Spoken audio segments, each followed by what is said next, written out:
కానీ ఇరాన్ ఏం చేశారంటే ఆగలేదు.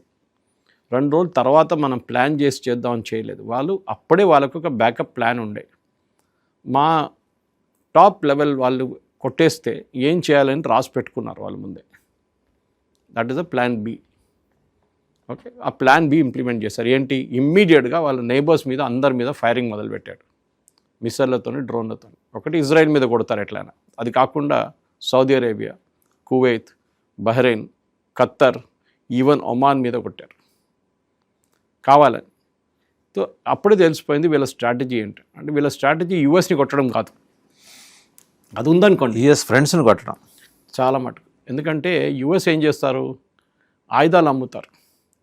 ఇదే సౌదీ అరేబియాలో అంటారు, చూడండి ఇరాన్ మీ మీద డ్రోన్లు ఫైర్ చేస్తున్నారు, ఆ డ్రోన్ అడ్డుకోవడానికి ఉన్న పేట్రియట్ మిసైల్స్ మా దగ్గర ఉంది, కొనుక్కోండి మా దగ్గర. Okay, one man's misery is another man's business అంటారు ఇంగ్లీష్లో. పాపం వాడు ఏడుస్తున్నాడు.